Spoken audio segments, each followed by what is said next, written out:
All right, whole lot of people hopped on. Welcome to this week's webinar. We're going to be going over the anatomy of the sales process for websites. And really, this process could apply to a lot of different services, but we're discussing it in the context of sites.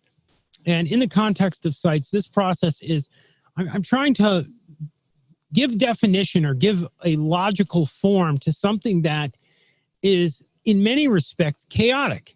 Right? In many respects, when it comes to selling sites, there's all kinds of things that are just highly, highly variable, right?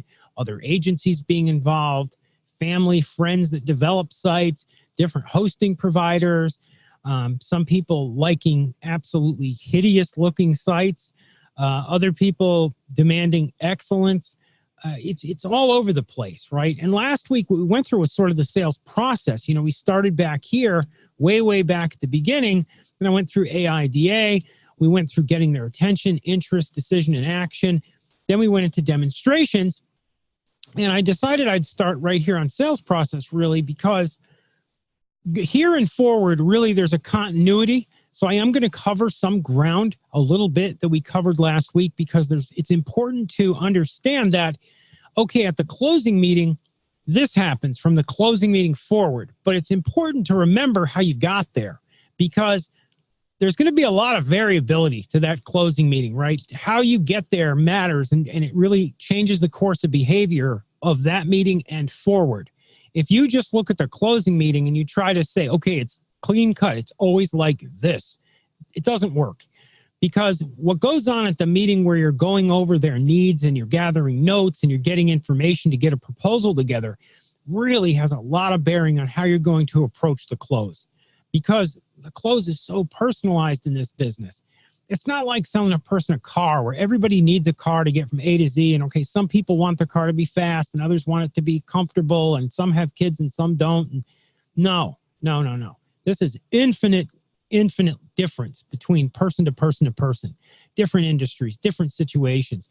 Yes, the actual sale itself, okay, you could say it's similar. There's a lot of similarity, right, when it comes to the money changing hands and the furnishing of the service. But getting that close to go through has all this variability that has to go into it. There's no two sites that, belong to the same person in a sense. Everybody, even in the same industry. Years ago, I remember I sold several bars, right? These were like local bars in South Florida I sold.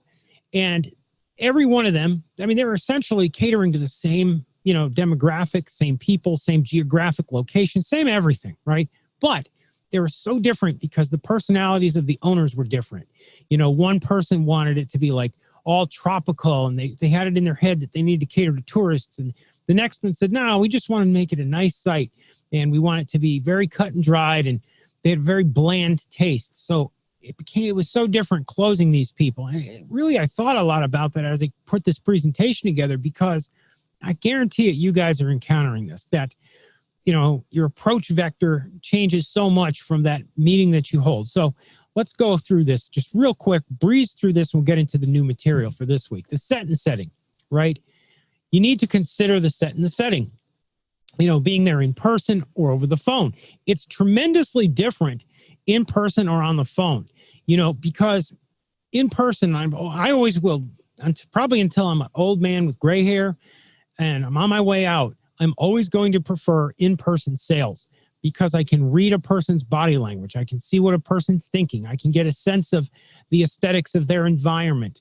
I can get a sense of everything about this person and their business, right? I can feel them out, right? I get that organic kind of feedback that you just don't get when you're talking to somebody on the phone.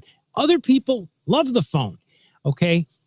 But having said that, I know where sales come from. And working here at Rocket Driver, I know a huge amount of them are local sales. That means they're being sold by people in person. And there are people on this phone call right now that are right there. People in chat are saying, yep, it's local. Because I know you guys are going out there and you're selling people locally. You're going after those businesses. So with that said, just because someone's local doesn't mean that you have to always be there in person. You could be there in person for your initial lead set, and then you can have a Zoom meeting afterwards. And then you can come back to close in person. So you can change it up. Just because somebody's local, the local benefit is that you push all the other web development companies aside. Generally speaking, things like this, I compare nowadays web development to like electricians and plumbers. The application of the service has to be done at a microscopic level, right?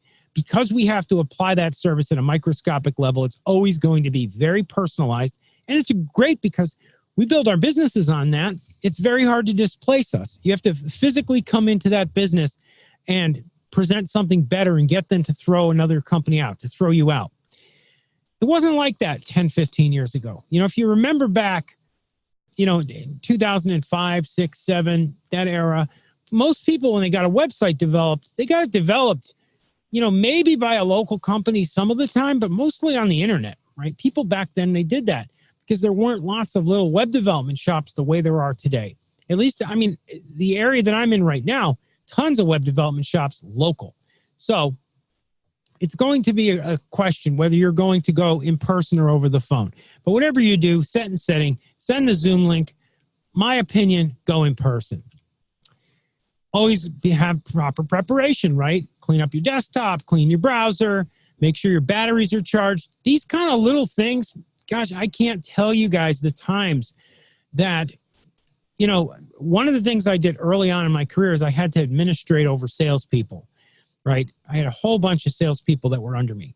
And it stunned me, the problems they had with technology. And these were smart people, right? We didn't hire, dimwits. These were intelligent people, professionals that should be prepared. But the things that tore apart demos, that just ripped apart meetings with clients, systems going down, computers with viruses, batteries, phones dying. And this wasn't that long ago, but it was pretty far back in time. It was over 10 years ago. And, people just not being mentally prepared, just not having all their stuff together. So keep this in consideration. You need to go in, you need to be prepared. And then something that I tell people every single time for our industry, have stuff loaded up in your browser already. Have it all loaded up. Grab your laptop, right? If you're going in person, flip it open, go to Firefox, grab all the sites you want, or go to Chrome, either way. Have all your tabs open and have everything that you want to show to that client ready to rock and roll. And I'll tell you why. A couple of reasons. Number one, it's fast, it's efficient. If everything's loaded in a tab, you can just grab and go. It gives you a structure and flow for your conversation. The other side of this whole thing is that you don't know what your internet connection is going to be out there. I've seen that, again, tank demos, big time demos being demonstrations. I've seen them tank it because you go to hook up to the internet and it's like, oh, I don't have the password. Well, where is it? No one has a Cat5 cable to run to your device. Your device doesn't have an RJ45 jack on it. It's just no good, right? Make sure you have everything preloaded. Load it up at your office, load it up at your house, load it up in your car if you have to, but have it loaded up. Have the client's current website up, right? If you're going to offer criticism for improvement, have the site up and go over it beforehand. Tom Lee says he has a hotspot. Exactly, Tom. Have your hotspot ready to rock and roll. Have that ready. That's good. Not everyone has one. But, go over the site yourself and give it your own criticism. What I like to do is to load up a site and take some notes. It's like I'll sit there with my pencil and pad and write, bad header, horrible, spot graphics, cluttered, old design, not mobile friendly. I'll check this stuff off. So when I bring up their site and they say, what's wrong with it? I have a list of bullets ready to throw at them. And I can go, well, this, and this. These things are wrong with it. And they're serious because of this, and this. What you want to do is you want to remove the client's ability or skepticism. You want them to not be able to refute what you're asserting. So you're asserting these are problems. And you're ready to handle any of their rebuttals, right? You're ready to offer good rebuttals if they refute you. So, be ready to showcase your technology as well. Be able to explain it. I don't know I don't know. I haven't spoken with all of you personally. I've spoken with a lot of people personally, but I don't know how well you could describe website personalization if you had to, for example, or our security or SaaS as a, software as a service. How it works versus an old site on server methodology or LAMP methodology in the case of WordPress, in the case of, standard websites. You have to be able to explain these things. You have to be able to easily and confidently assert the superiority, and it's real superiority of what you're selling. That's a major part of this whole ball game, right? And it's going to get more explained as we go into the close. But right now, it's important. If you're doing a demonstration where you're going to consult with somebody to get a quote, you're going to have to explain, why am I here? That person says, why am I here sitting with you? You're sitting with me because your website has problems A, B, C, D, E, F, and G, and our technology has superiorities A, B, C, D, E, F, and G, and we're here to get a quote to fix it. That's it, right? And the fix is, of course, a new website. That's the way it works. So be ready to showcase it. Have a plan. Lastly, and I kind of already just covered that, but really, guys, have a plan. The more you've planned things out, the easier it's going to be when you get into the closing arena, ultimately. You want to walk people through a rough plan. And you want to be ready for deviations, right? It's almost like if you have a plan, like, for example, if you have a backpack and you go in the woods, right? You put stuff in the backpack that you don't necessarily need, right? You don't really need a first aid kit. You may not really need bug spray. You may not really need a GPS locator, but you bring that stuff anyway if you're going on a long hike, because there could be problems. You could get lost. You could injure yourself. So that's kind of what I look at this like. Our plan is like our backpack, right? It's the way we plan things to go, but we're ready for anything. And we're ready for anything by having a real tight understanding of the technology, by having a plan of what we're going to showcase, by knowing what's wrong, how we're going to fix it, what we're ultimately aiming for, which is a replacement of this client's site. Some key demo points. Most prospect sites are awful. They are. Most of them are hideous. Most are on WordPress. They're not editable. Almost none of them, almost none. I mean, you're going to have almost no site you're going to encounter has personalization. Many have had serious security issues in the past. These are things that you can keep in your head, right? Many have dead pages. You're probably going to find 50% of the time a dead page on a client site. You go on a prospect site, you go in to pitch them, and there's dead pages. They know it looks horrible. Showing it to them, smearing their face with it, they know they've got to do something about this. Most prospects hate their websites, even if they tell you otherwise. I've had people say, my site's not bad. I ask, and then you start talking to them and stuff, and you say, well, do you ever get in there and work in the blog? And they'll go, hell no, I hate that effing thing. I can't get in my blog. I can't, edit my blog. I tried that once. It just crashed the whole thing. Or I tried it and we had a virus on the site. Or, they realistically hate it. And then they get into a denial about it, and they just leave it on the internet and ignore it and go about their business. You have to bring this stuff up. Sometimes to get people to take action, you have to work them up about problems. So you have to really show them these issues, that their site doesn't have personalization, it does have security issues, or it has had them talk about it. Bring up that it's WordPress. Bring up that it's not editable. Bring up they can't do anything with their site. Their site is like a dead space. A lot of business owners react to this stuff. So bring this stuff up. So I'm going to give a real brief review, and I promise, guys, we're going to move on, okay? Website personalization, keep that in mind. SaaS technology, keep it in mind. We have bulletproof security. That's a major point. Advanced analytics and mobile friendliness. And by advanced analytics, if you don't know what I'm talking about, go back inside the portal, and go and watch the video on it. Our analytics are really, really good. Like, we can really drill down to the person's city, a visitor, right down to individual visitors, what city and county they're coming from in the country.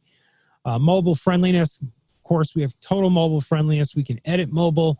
We're not in any way locked in. There's no limits, or there's nothing really holding you back there. We have a vast array of widgets and third-party integrations. This is something, I put it right here. Don't get bogged down here. Don't. Because third-party integrations in conversation with people can become a point where you could just go on and on and on. I've had conversations with people that went hours just on third-party integrations. I'm like, oh, well, it integrates Facebook, and it integrates LinkedIn and Instagram and Tumblr and and you can just go on and on and on, having 5-10 minute individual conversations about widgets.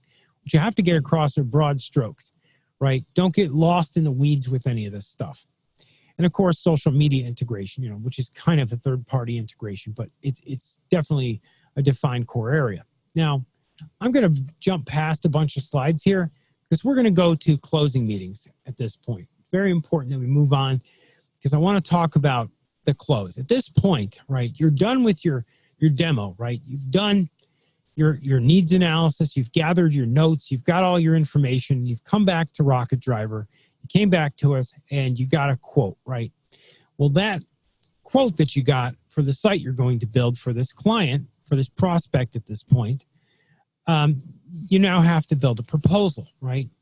So you're going to take that, you're going to be building a proposal, and you're going to be delivering that in a closing meeting. And that's what we're talking about, the closing meeting. So some key points just to start the discussion going into the closing meeting are this.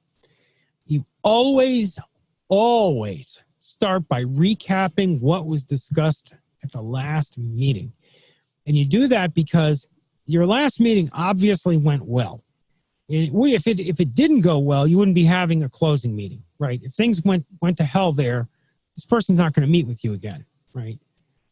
So since they're going to meet with you again, they like you and they liked your last presentation, but you have to bring all that stuff up to the forefront again. You know, so you start off these meetings, how I always did it, and I know it's kind of a standard amongst just about everybody I know that's really successful. They kind of always start up by saying, okay, we're going to recap what we talked about last time. And we talked about problems A, B, C, D, E, F, and G. And we talked about our technology and its superiority, A, B, C, D, E, F, and G. And then I told you I was going to go and I was going to get a price for the reconstruction of your site. You know, and so I've got a proposal here with me. Never whip that proposal out and just slap it on the table. I've seen this mistake made by just so many people, not just in this industry, but in many others. When you go in for like a meeting where you are going to close, you're going to end this meeting by either transacting money or getting ready to and moving forward from there. What you don't want to do, you don't want to, you know, just slap the contract down and say, hey, the price is $3,800 or whatever it is, $5,800, $2,400, whatever your price is. You don't want to do that because then you immediately skip past all the value that you bring. So what you need to do with it is you need to always hold out until after you've set the right tone. You've taken control of the conversation. You've got things flowing the way you want to, you know, you've walked them through your proposal, and you should have a proposal developed, not just a price tag and a piece of paper. Always make sure all the stakeholders are present. This kind of goes without saying, but a lot of people make a mistake here. They don't make sure that all stakeholders are present. They'll, you know, go in, they'll have a meeting with, say that the first meeting, and this is kind of, we're reeling back here, but it's important. They'll have a meeting with like the CEO of a company, right? For example, or the president or the owner, or whatever you want to call them. And then the next meeting, they'll book a meeting, the next meeting, but the president, the CEO, the owner, or whatever, will stick their second in command in there, or their third in command, or their secretary, or their friend, or their crazy uncle, or whoever. They'll have somebody else there instead of them.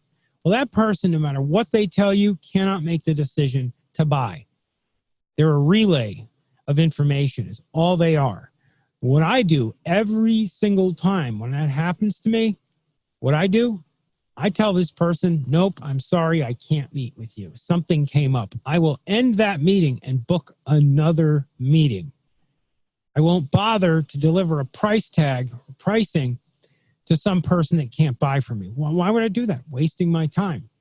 So make sure that you're meeting with the right person. Don't ever make the mistake of delivering pricing to somebody far down the food chain. You need to deal with the stakeholder and make sure all stakeholders are present. If there's like a tech person at this company and then there's, you know, the president, there might be several of them, make sure that they're all present. Other thing is get ready to take notes, because a big mistake I've seen made quite a bit by people is they'll close a deal, they'll get them paid, but they didn't bring anything to take notes with, right? They didn't get ready to take notes. They don't have their smartphone ready for note taking if they're going to record. They don't have a pencil and paper. They'll end this meeting with a check in their pocket and no idea what to do next. You need to confidently go into these meetings ready in case, God forbid, you actually make a sale. So always be prepared to make a sale. Always be prepared right at this stage that you're going to close somebody and you're going to have to take notes because you're going to have to, mark a lot of stuff down. What theme are we using? What's our color scheme going to be? So on and so forth. Is there a menu that's going to go on the site? Where's the content coming from? Because, most of the time the content is going to be stripped off the old website, right? We're going to strip it off. But is the client going to edit it after we strip it off, after we pull all the content from the old site? Do they want to like load it up in Word and edit it? Do they want to add some stuff, take some stuff away, change some stuff, fix incorrect information or obsolete information? You need to get all this stuff down on paper. You also are going to need to get usernames, passwords, places that we're going to be logging in. If we're going to be, transferring domains around or doing whatever we're doing, just get ready for those points. Get ready for that. It's going to happen a lot. Now, proposal drafting. And I can see, use our contract. It starts out with review. It does, Tom, absolutely. And that's what I'm talking about here. Proposal drafting, we have a proposal we give you guys. It's in the portal. You can download it and you can, make it your own. And of course, we're not lawyers. We're not saying that it's legally binding in your jurisdiction. We can't by law do that. It would be inappropriate to tell you that. So we're not. However, we do furnish you that proposal for you to be able to do with what you want, which would be to, edit it and change it, maybe use it.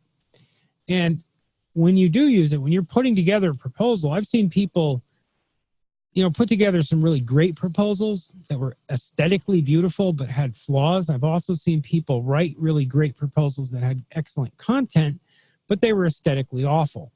So it's a balancing act between the aesthetics in terms of the graphics and the look and all that, and, the written content. Fortunately, you've pretty much got all that taken care of with us. It's pretty straightforward to go in there and start editing the content.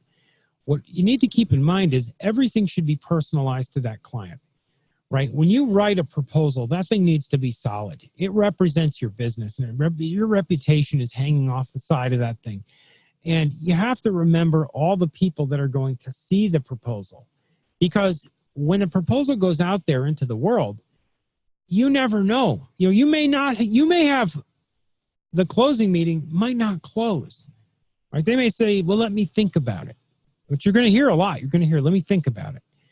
And try as you might, you may not be able to close that person. And it doesn't mean you're not going to get the sale. The person could be honest. They want to think about it. By think about it, they mean show your proposal to their brother, their uncle, their friend, their crazy neighbor, whoever. And everybody who sees that is going to form that association between the quality of this proposal and your quality of your business. So you think about your reputation is really, really attached to that proposal. Take the time to personalize it, to make this proposal your own. Think about the delivery you're going to have when you go through the proposal. I often did this years and years ago. When I would go deliver proposals to people, I would have my proposal sitting there, and I would have, I would flip through it and think about it and write bullets on a piece of paper. And it would be like, I would write down like P1, meaning page 1, and I'd have bullet, bullet, bullet, P2, bullet, bullet, bullet, P3, bullet, bullet, bullet. And I would kind of like do a couple dress rehearsals to myself, looking over my proposal and thinking about what I was going to say when I flipped to this page and this page and this page, because it's kind of like a slide deck. When you're sitting there at a table and you got a proposal, and you slam it down on that table and you start flipping through it and talking to your prospect, you can go back to your old notes, and it really gives you an idea of what that person is going to respond to. What do they think that matters or is very important? Because, it varies person to person, right? And there's no standard here, right? Some people are going to respond to other, one aspect or the other in that proposal, right? It might be the personalization you're including. It might be the graphics. It might be how things look. It might be all kinds of stuff, but whatever it is, ham up or really talk about the things that you see interest or you sense interest. So just a little tip, guys. A delivery. And I kind of talked about that just a second ago. I guess I should have clicked forward in the slide, but a couple of key points here is number one, take your time. I've seen people rush through proposals, rush through these closing meetings, where they're trying to get out the door because they're just, you've seen this before, guys. Salespeople, they're like sweating bullets and just breathing heavy, and they feel so much pressure and stress. I've seen salespeople like that.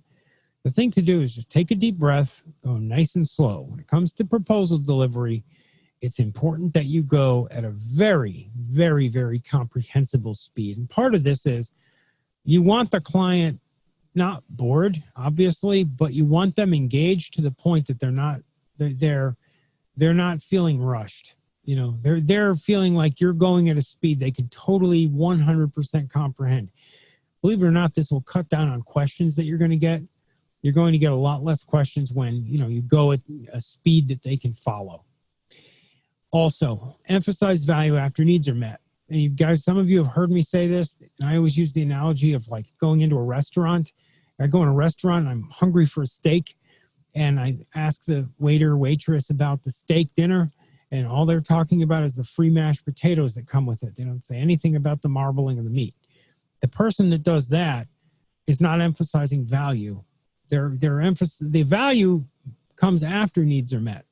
So my need, right, your client's need is the site, right? The value, right, the value add on this and talking about value to them comes after needs are met. So you go over the needs with them, right? Meaning your website needs, let's say it was personalization, it needs 12 pages or whatever the page count is. It needs this content. It needs these graphics. It needs this theme. It needs this color scheme. It needs da, da, da, da, da. Then you talk about the additional things, you know, the ease of use, ease of editing. You talk about the way that they can edit it, the way they can get in there, the way that, you know, it can be modified, it can be changed, you know, just any and all things that, you know, may be value additions. Now, of course, you know, the way we work is it's a break it, you buy it situation where if they go in there and they destroy their site, but you put that in your contract too, right? If they go in there and they back it up, that's great. They go and they destroy it, that's great too, because you charge them for that. But make sure you cover these points, right? Handle everything with care. Make sure they understand everything you're telling them. Never deliver your proposal via email. And I can't believe people do this, but gosh, I hear about it a lot.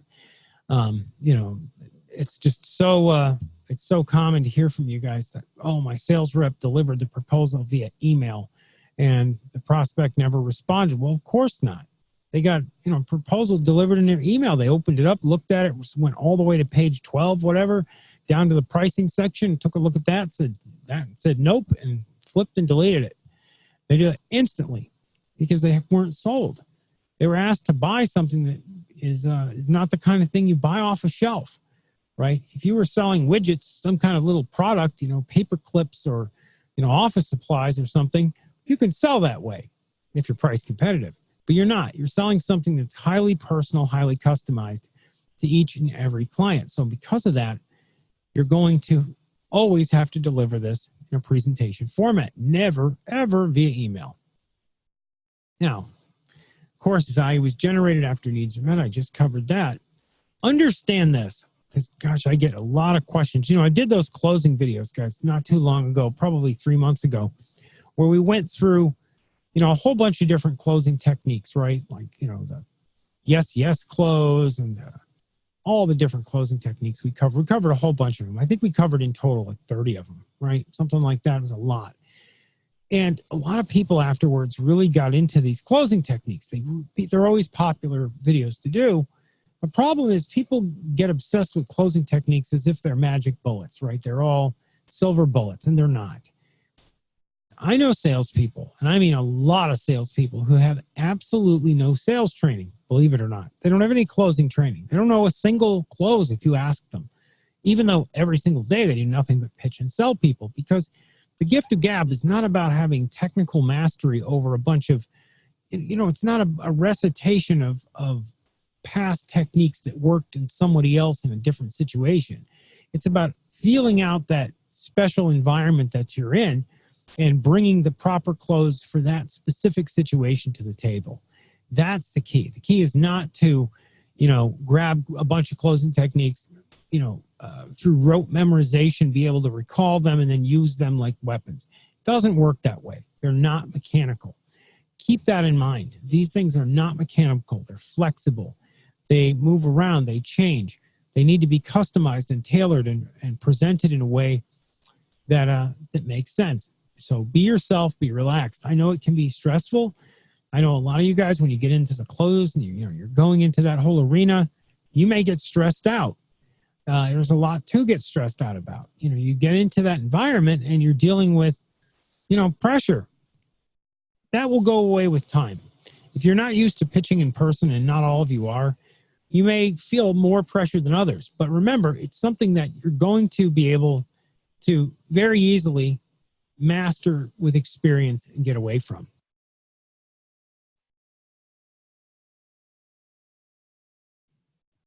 Now, let's move on here. Now, this is kind of a rough structure, how we go through this, the closing environment. So you go in, you meet with your client. You sit down, you're going to recap everything that you went through before, right? You're going to recap all the information that you went over with them during that meeting you had where you gathered information to be able to get a price put together for them, to get a proposal. So you're going to go over the problems the site has, the benefits of our technology, what they're going to get, how it's going to work, the process that they're going to go through, all that stuff. Everything is there so they understand everything.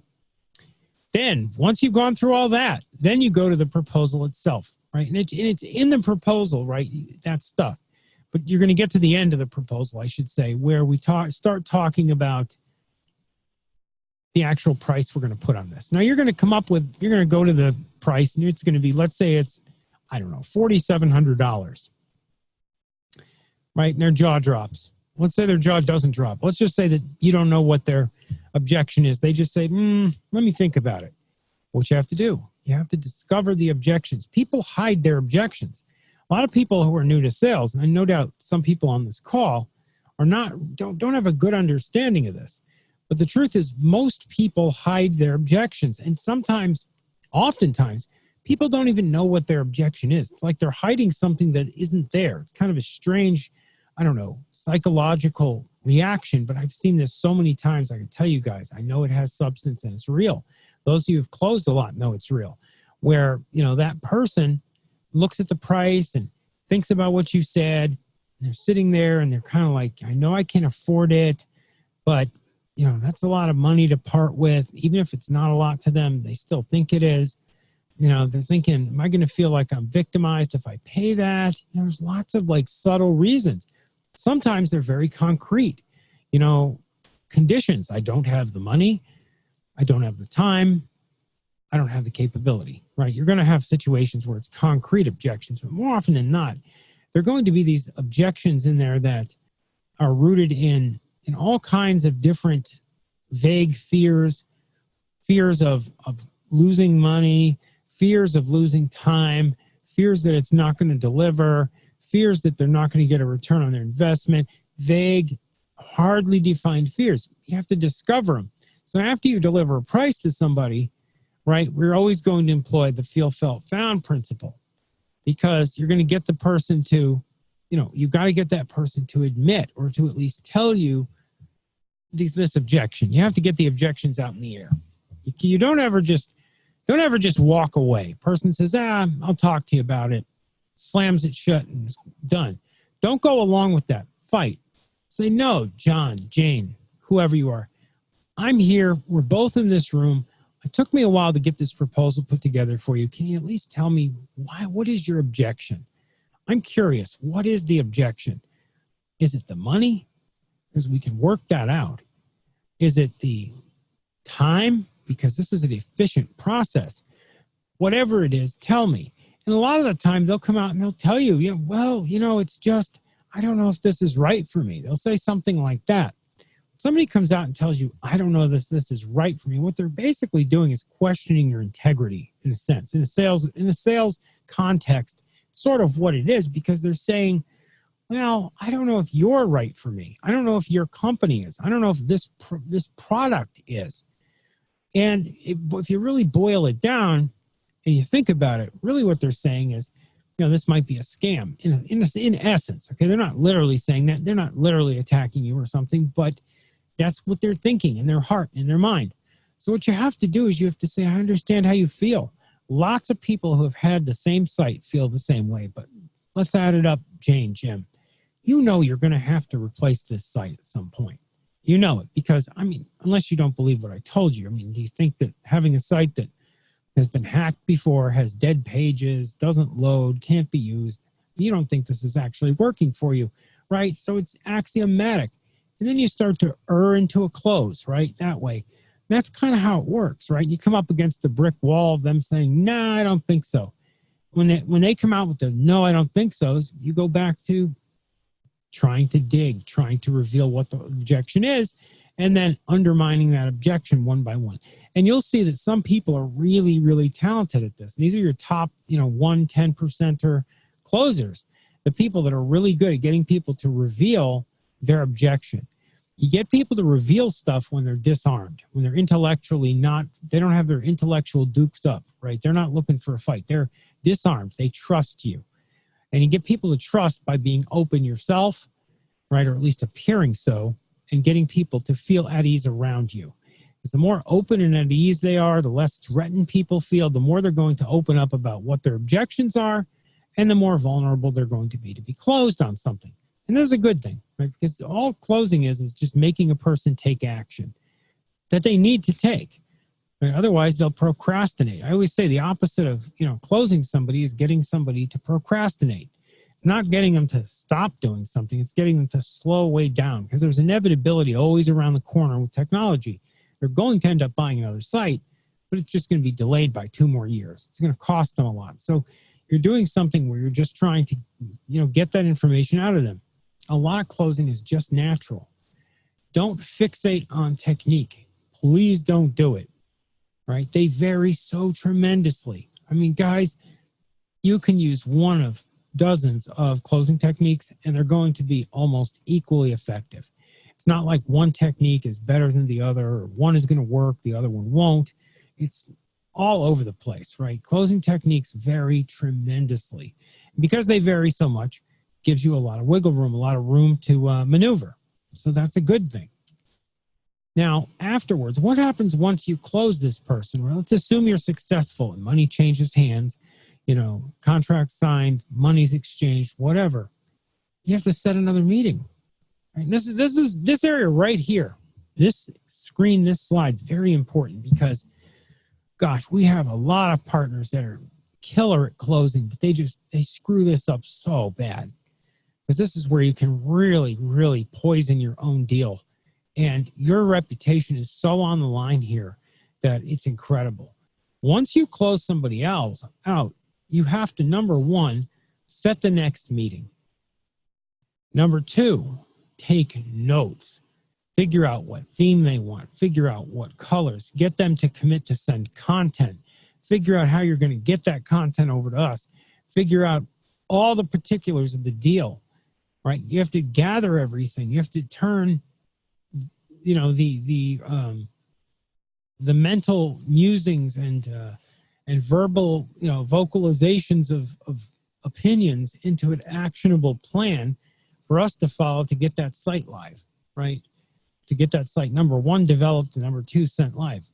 You also have to usually get on the phone with the past agency or whoever's hosting the site now, to gather information there. You have to get a hold of GoDaddy usually, or one of the other domain name registrar services, and get on the phone and get that information in your control. And of course, during this whole process, you have to inform the prospect, right?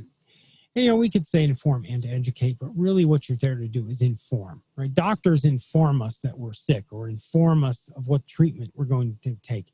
They don't educate us in medicine. And you're not going to educate your prospects in web design. What you're there to do is to inform them of the steps that are going to be taken and let them know what's going on. That's it.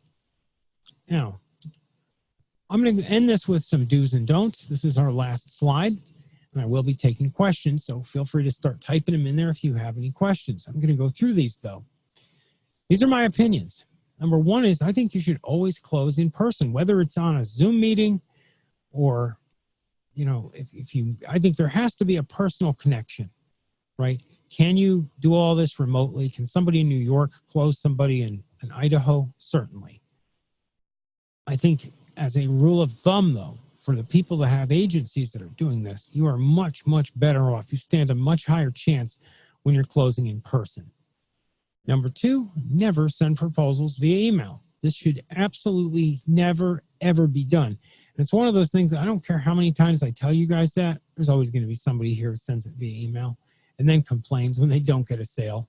And I'll tell you guys 1,000 times, don't do it. There's no sales in sending people an emailed proposal. Always handle objections, never ignore them. Big mistake lots of folks make is when it comes to objections, they'll just sort of skirt around them, or they'll discredit them, or they'll even laugh at them.